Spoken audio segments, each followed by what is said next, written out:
नमस्कार, स्वागत है आपका अपने चैनल हिंदी कहानी में। दोस्तों, एक बार फिर हाजिर हैं एक नई प्रेरणादायक कहानी के साथ। एक बार की बात है, एक गांव में श्यामलाल नाम का एक व्यक्ति रहता था। श्यामलाल बहुत ही दयावान और प्रभु की भक्ति में मगन रहता था। उसकी पत्नी उर्मिला तो उससे भी ज़्यादा दान धर्म में विश्वास रखने वाली महिला थी। एक दिन की बात है, उर्मिला जब मंदिर से पूजा करके घर आई तो श्यामलाल ने देखा आज उर्मिला कुछ उदास है। श्यामलाल के पूछने पर उर्मिला ने बात को छुपा लिया और घर के काम करने लगी। श्यामलाल भी खेतों में चला गया, परंतु सारा दिन वो यही सोचता रहा कि क्या कारण था जो उर्मिला आज मंदिर से उदास घर आई। शाम को जब वो घर आया तो उससे रहा नहीं गया और उसने एक बार फिर उदासी का कारण पूछा। अब इतना सुनते ही उर्मिला रो पड़ी और बोली, रास्ते में गांव की सरपंच की पत्नी ने उसको बांझ होने का ताना मारा था और न जाने क्या क्या सुनाया। श्यामलाल भी थोड़ा उदास हो गया, लेकिन उसने अपनी पत्नी को समझाया कि सब किस्मत की बात है, तुम उदास मत हो, एक दिन भगवान नारायण हमारी विनती जरूर सुनेंगे। ऐसा बोलकर दोनों ने भगवान विष्णु को हाथ जोड़े और दैनिक कार्य करने लगे। उधर जब उर्मिला अपनी उदासी का कारण बता रही थी तो आकाश मार्ग में घूम रहे नारद जी ने यह सब सुना और सोचा, मैं आज ही श्री हरि नारायण के से विनती करूंगा कि वो श्यामलाल के घर बालक होने का वरदान दें। ऐसा विचार करते हुए नारद मुनि बैकुंठ पहुंच गए और भगवान को प्रणाम करके सारी घटना सुनाई और विनती करी कि आप श्यामलाल के परिवार पर कृपा जरूर करें। सारी घटना के बाद भगवान नारायण ने कहा, हे नारद, मैं सब जानता हूँ, परंतु श्यामलाल की पत्नी के भाग्य में माँ बनने का सुख नहीं है, इसलिए मैं विवश हूँ, क्योंकि जो किस्मत में लिखा होता है उसको मैं भी नहीं टाल सकता। अब ऐसे वचन प्रभु से सुनकर नारद मुनि भी संतुष्ट हो गए और जैसी हरि इच्छा सोचकर फिर ब्राह्मण को निकल गए। कुछ दिन बाद एक फकीर श्यामलाल के गांव में निकला जाता और जोर जोर से आवाज मारता कि जो एक रोटी देगा उसको 2 पुत्र, जो 2 रोटी देगा उसको 4 पुत्र धन प्राप्ति होगी। फकीर को आते देख उर्मिला ने अपने स्वभाववश उस फकीर को बहुत ही श्रद्धा से भोजन कराया और सेवा की। फकीर ने भी खुश होकर भोजन करा और जाते हुए बोला कि माता, तुमने मुझे 2 रोटी खिलाई हैं, जाओ तुम्हारे 4 पुत्र होंगे। ऐसा सुनकर उर्मिला ने फकीर को हाथ जोड़े और प्रणाम कर फकीर को विदा करा। अब कुछ साल बीत गए और फिर एक बार नारद मुनि आकाश मार्ग से उसी गांव से गुजर रहे थे। उनकी नजर उर्मिला के घर पर गई तो देखते हैं कि 4 सुंदर बालक उर्मिला के घर में खेल रहे हैं।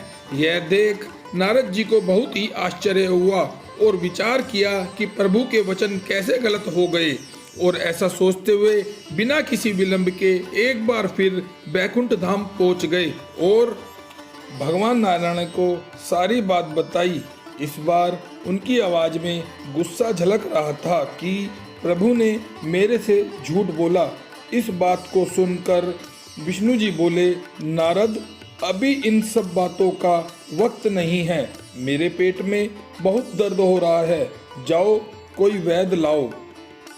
इतना सुनते ही नारद जी तुरंत वैद्य के पास गए और नारायण भगवान की बीमारी की सूचना दी। वैद्य जी नारद जी के साथ आए और प्रभु को देखकर नारद जी से बोले, नारद जी, भगवान नारायण को एक विचित्र बीमारी हो गई है। इसके इलाज हेतु अगर कोई प्रभु को अपना दिल निकाल कर दे तो ही इस बीमारी का इलाज संभव है। इतना सुनते ही नारद जी ने आकाश मार्ग का रुख करा और ऐसे व्यक्ति की तलाश करने लगे। सभी ने प्रभु की बीमारी होने की बात तो सुनी, लेकिन जब वो दिल वाली बात सुनते तो अपने कदम पीछे कर लेते। अब नारद जी बहुत चिंता में हो गए। तभी एक फकीर आया और बोला, ये तन तो मिट्टी है, इसका क्या बनेगा? अगर मेरे तन का एक एक हिस्सा भगवान श्री हरि विष्णु के सेवा में लग जाए तो इससे ज़्यादा सौभाग्य की बात क्या हो सकती है। फकीर की बातों को सुन नारद जी ने तत्काल उनको बैकुंठ धाम चलने का आग्रह किया और दोनों बैकुंठ धाम पहुंच गए और भगवान नारायण से बोले कि प्रभु अब आप शीघ्र ठीक हो जाओगे। मैं आपके भक्त को ले आया हूँ जो आपको दिल देने को तत्पर है। ऐसा सुनकर भगवान मुस्कुराए और बोले, हे नारद, ये वही फकीर है जिसने उर्मिला के भाग्य में ना होने पर भी उसको संतान सुख का वरदान दिया।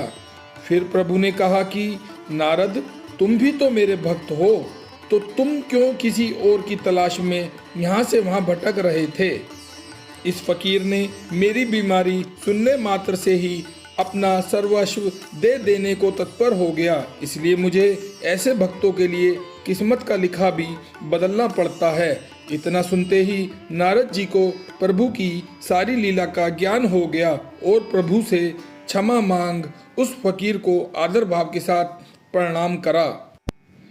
मित्रों, वास्तव में हम सब रोज ही अपने अपने इष्ट की पूजा सेवा इत्यादि करते हैं, लेकिन वो हमारे जीवन में हमेशा अच्छा करेंगे इस उम्मीद के साथ, और वो करते भी हैं। परंतु भक्ति वो ही है जो निष्काम हो। प्यार लेने का नहीं, देने का नाम है।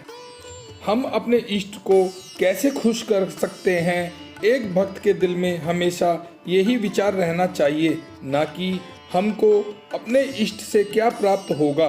विचार कीजिएगा। धन्यवाद।